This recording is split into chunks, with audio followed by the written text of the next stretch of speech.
Mon Dieu du moment est celui à qui je ne peux pas dire non, même s'il me pousse à trahir les principes universels ou les valeurs universelles. C'est ça. Alors, si je veux déterminer qui est mon Dieu, je dois chaque jour rester éveillé et chercher quelle est cette divinité,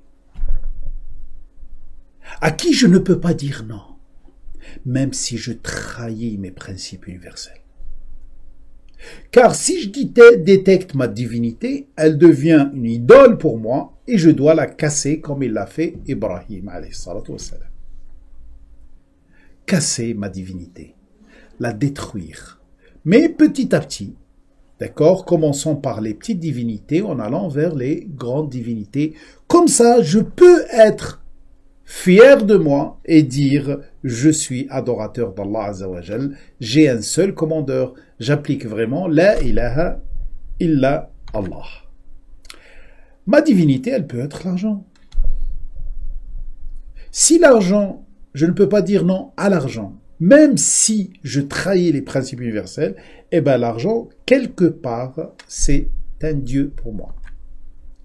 Si mon travail, d'accord, me pousse à trahir les principes universels et j'arrive pas à lui dire non, eh ben c'est une divinité potentielle et je dois faire en sorte, même petit à petit, même en faisant un programme à court ou à long terme, pour que je ne sois plus dans cette situation.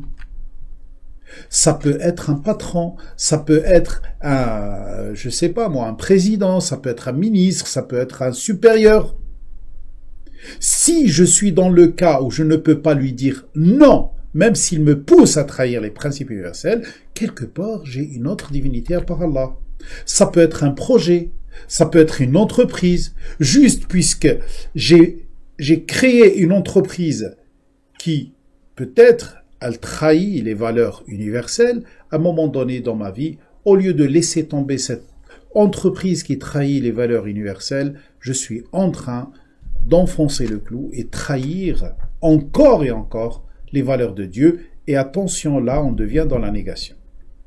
Oui, différencier deux situations, s'il vous plaît.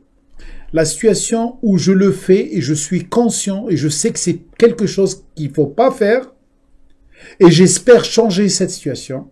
Et la situation où je suis complètement négateur et je dis non, c'est tout à fait normal, je continue sur ce chemin. D'accord? Différencier ces deux situations. Et la plus grande divinité que la majorité des gens sont des esclaves, c'est les gens. An-Nas, l'entourage. C'est pour ça, Surat An-Nas, c'est elle qui clôture le Coran. Et comme je dis toujours, quand tu dépasses Surat An-Nas, ça veut dire que tu as clôturé le Coran, c'est-à-dire que tu as fini le Coran, ça veut dire que tu étais libéré de tout. Quand tu te libères des gens, et ça c'est vraiment difficile, c'est-à-dire du regard des gens, tout ce qu'ils peuvent te dire les gens, ce que pensent les gens, d'accord? Et bien sûr, tu ne peux pas dire non à ton entourage, tu ne peux pas dire non aux gens, tu les crains quand tu crains Dieu, même si tu trahis tes principes universels.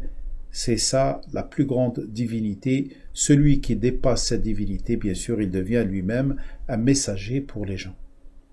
Mais tant qu'on n'a pas dépassé les gens, on est encore loin. Quel est le bouclier?